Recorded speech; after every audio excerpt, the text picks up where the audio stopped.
आदरणीय मंच और यहाँ पर उपस्थित विद्वजन, माहौल थोड़ा सा साहित्यिक से राजनीतिक होता चला जा रहा है। वैसे प्रेमचंद ने कहा था कि राजनीति से आगे साहित्य चलता है मसाल की तरह। बाकी किन घटनाओं का तुष्टीकरण किया गया, किन घटनाओं का संपुष्टीकरण किया गया, नामकरण की पद्धति प्रणाली क्या रही, घटनाओं के साथ किन नामों को जोड़ा गया, किन नामों को उछाला गया, किन नामों को दबाया गया, तो उसके संबंध में मैं सिर्फ 2 लाइन जो है अपने मित्र नरेश जी को पेश करना चाहूँगा। कैफी आदमी की लाइन है, मेरे बड़े गहरे मित्र हैं, पारिवारिक मित्र भी हैं। कैफी आदमी की पंक्तियां हैं कि पत्थर जो चलाया तुमने वो मेरे सर पे लगा कर मेरे सर की ये खता है। तो इससे अधिक जो है मैं नहीं कह सकता। रही बात प्रेमचंद की विरासत की, हमारे संचालक महोदय ने शुरू में 1936 कहा, 36 में एक हुआ तो 36 में 3 और 6 का आंकड़ा होता है। तो भाई मेरे 3 ही की तरफ रहना पड़ेगा, 6 को 6 की तरह रहना है और रहना पड़ेगा। जरूरत भी मर्द से 3 और 6 के द्वंद का हल नहीं होगा, लड़ना पड़ेगा 3 को 6 से। और प्रेमचंद का साहित्य हमको लगता है कि उसकी अंतर्वस्तु और सार को देखा जाए तो कफन हो या पूस की रात हो, उसकी अंतर्वस्तु हमको पलायन नहीं सिखाती। जिसे मुक्तिबोध कहते थे, व्यक्तित्व का विद्रूपित होना कभी गांधीवादी शकल में कि अचार के एक फाक भी घर का बच्चा अधिक ले ले, तो उसको एक रामनारायण जी थे, वो उल्टा सर के बल पर खड़ा करते थे। इतने बड़े गांधीवादी थे।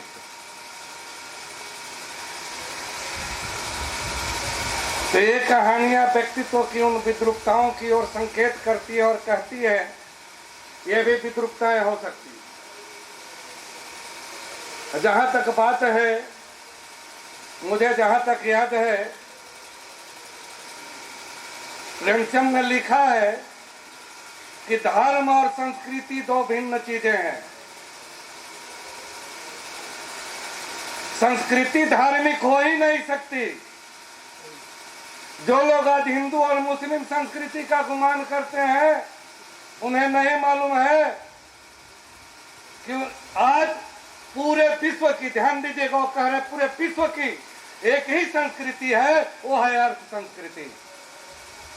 आगे वो लिखते हैं यूनान की संस्कृति है, ईरान की संस्कृति है, आर्य संस्कृति भी है वजूद में, लेकिन हिंदू संस्कृति, मुस्लिम संस्कृति, ईसाई संस्कृति नाम की कोई चीज नहीं है।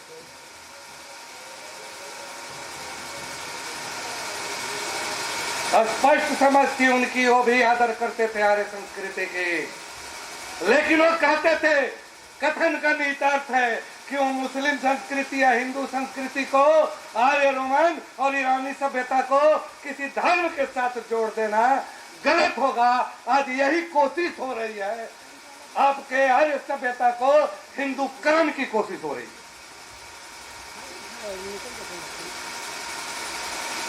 और विद्रूपित धर्म को सामने लाया जा रहा है। आज जब हम राम को जिस स्नेहशील पुत्र के रूप में याद करते रहे हैं, हम इतिहास में, हम राम के उदात्त चरित्र को याद करते रहे हैं, एक निष्पति के रूप में याद करते रहे हैं, लेकिन उसकी जगह पर राम का तीर धनुष ताने हुआ बिंब, बाकी सब बिंबों को दबा करके हमारे मन मस्तिष्क में प्रक्षेपित करने की कोशिश की जा रही है। धर्म विशेषकर जिसके लिए पिछले 100-150 सालों से हिंदू शब्द प्रयुक्त हो रहा है, लेकिन ऐतिहासिक निरंतरता को दिखलाने के लिए सनातन शब्द भी प्रयुक्त होता रहा है। मैं उसकी महानता का कायल हूं। प्रत्येक संस्कृति प्रत्येक समय में अच्छी प्रगतिशील विचार भी होते हैं, पतनशील विचार भी होते हैं, तथा स्थितिवादी विचार भी होते हैं। लेकिन मैं यह कहना चाह रहा हूं कि आज अगर सबसे ज्यादा खतरे में है कोई चीज, तो धर्म खतरे में है। धर्म के स्वरूप को विकृत किया जा रहा है। सांप्रदायिकता ने इस देश से पर जो सबसे बड़ा हमला किया है, वो पहला हमला उसने धर्म पर किया है। दूसरा हमला संस्कृति को विभाजित करने के लिए संस्कृति पर किया है, और इनका तीसरा हमला जो है राष्ट्रीयता की अवधारणा को चकनाचूर करके गोविंद की जगह पर जॉन को बिठा देने का है। भले कुछ अनुसंगिक संगठनें स्वदेशी के नाम पे कार्यरत हों, लेकिन मैं आपको यह कहना चाहता वह नेशनलिज्म प्लस मल्टीनेशनल की अवधारणा है। यह सही अर्थों में जिसको हम कहते हैं बाजारू अवधारणा, अगर हम बिपिन चंद्रा के शब्दों में कहें तो इसे छद्म राष्ट्रवाद कह सकते हैं। लेकिन वह छद्म राष्ट्रवाद आज आगे बढ़ करके एक बाजारू राष्ट्रवाद में बदल गया है, एक फांसीवादी राष्ट्रवाद में बदल गया है कि बाहर से बुलाओ जिनके पास पैसा है और देश का सारा धन विदेश में चला जाए, उससे कोई फर्क पड़ने वाला नहीं है। तो ये राष्ट्रीयता पर भी हमला है। और हमें इसी क्रम में यह भी नहीं भूलना चाहिए मित्रों कि सबसे पहला चैम्बर्स ऑफ कॉमर्स जर्मनी में बना था और हिटलर ने बनाया था। बड़ा गहरा संबंध है पूंजीवाद जब संकट में पड़ता है।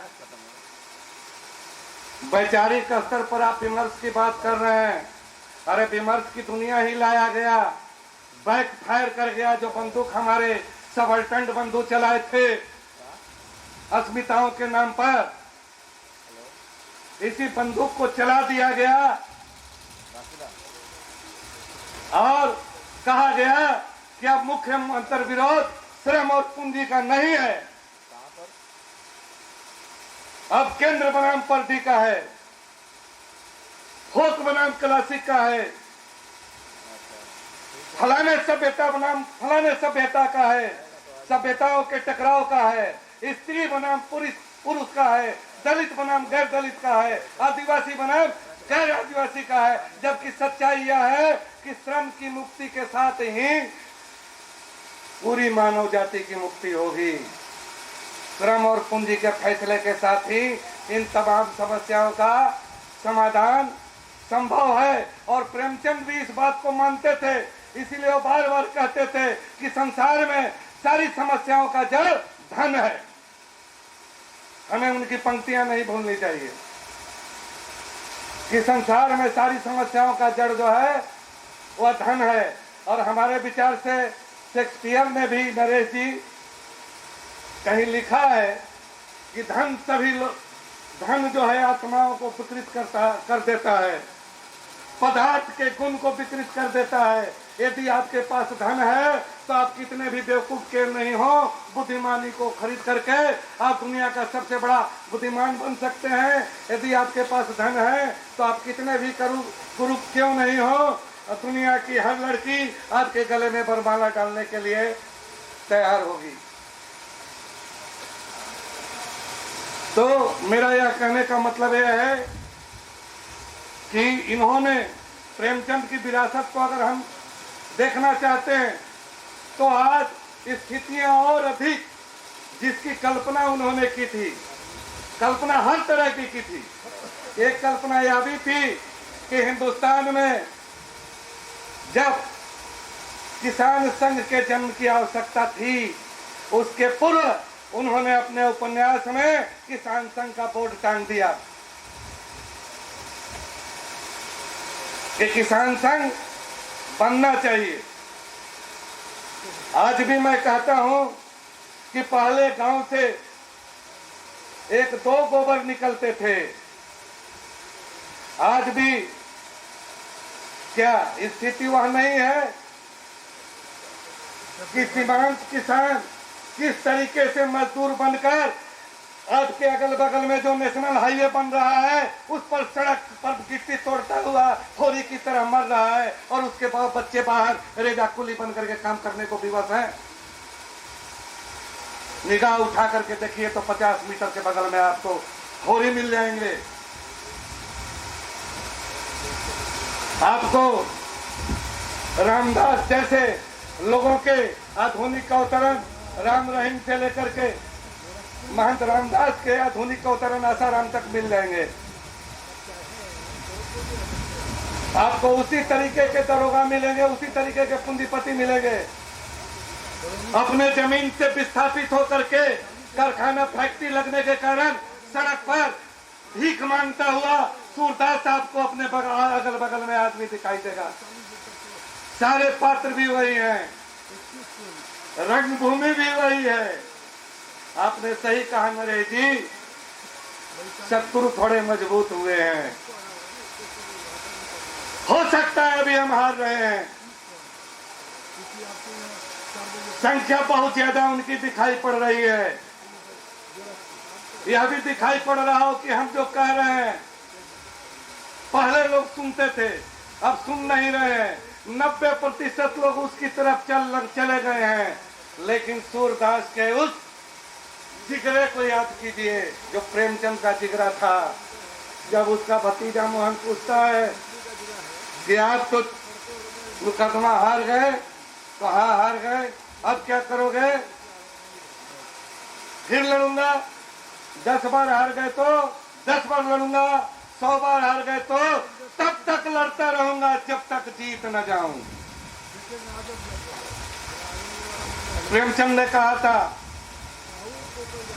कलाकार स्वभाव से ही प्रगतिशील होता है।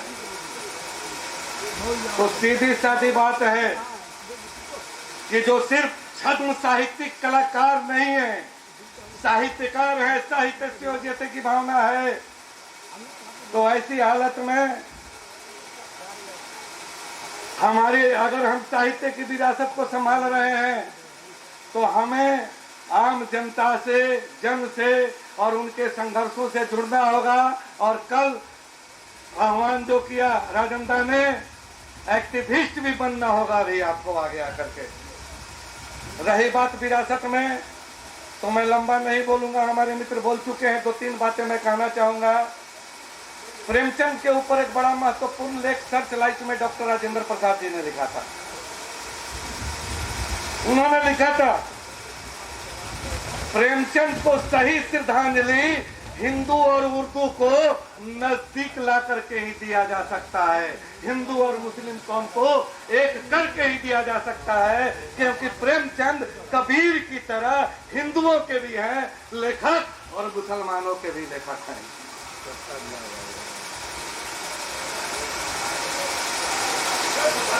ये कार्यभार हमको पूरा करना है, हमें कई कार्यभार पूरा करने हैं।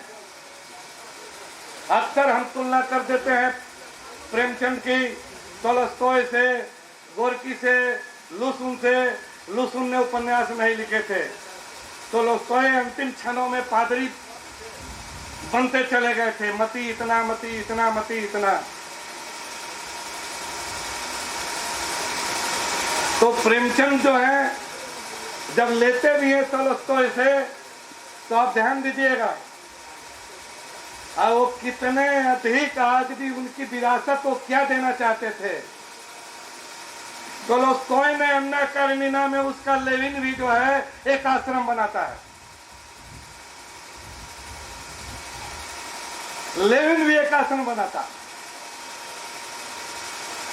और हुजूर जो लोग कहते हैं कि आउट ऑफ डेटेड हो गए हैं, आज अभी आप बायोटेक्नोलॉजी की बात करते हैं तो उसका नायक प्रेम शंकर रसिया से कृषि विज्ञान पढ़ के आता है, आधुनिक तकनीक अपनाता है। प्रेमचंद लिखते हैं पहला ही वर्ष 14 गुनी अधिक फसल हुई। आज आप बायोटेक्नोलॉजी की बात कर रहे हो तो, लेकिन फर्क था लेविन के यहाँ जो किसान कर रहे थे उनके बीच में सामूहिक वितरण नहीं था। हाँ, प्रेमाश्रम का जो प्रेमाश्रम है उसकी उपज का किसानों के बीच में सामूहिक वितरण होता है। आज खेत भले मल्टीनेशनल लेके बना रहे हो, हम लोगों ने कोई इस तरह का प्रयास जो है वो नहीं किया।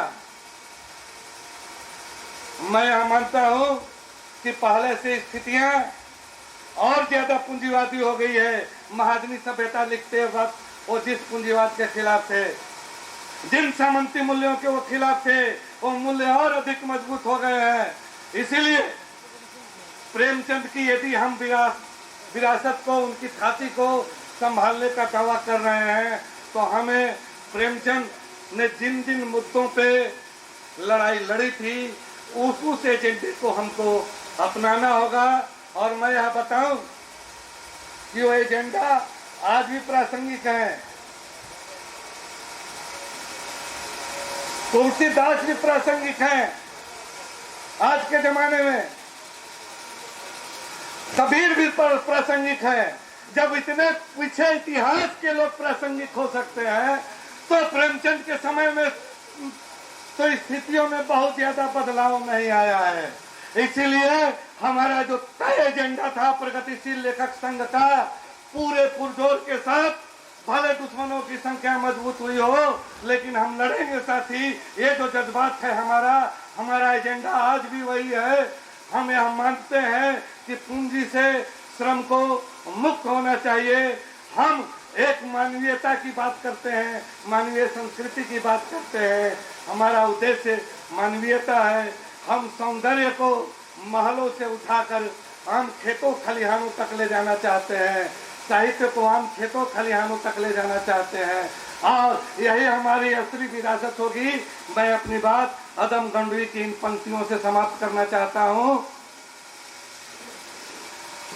भूख के आश्वास को शेरों सुखम तक ले चलो, या अदब को मुखलिसों के अंजुमन तक ले चलो। जो गजल माशूक के जलवों से वाकिफ हो गई उसको किसी बेवा के माथे के सिकम तक ले चलो।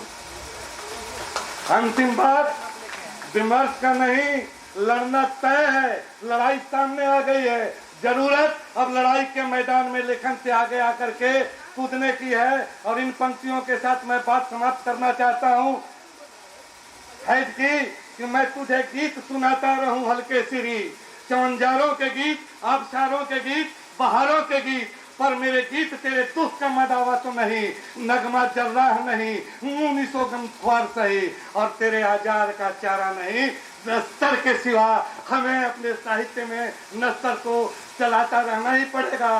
जिस नस्तर को प्रेमचंद ने उठाया था, आज जरूरत है कि हम उसे तलवार बना दें और फूलों की पंखुड़ियों को भी अंगार बना दें। यह उद्देश्य हमारा होना चाहिए।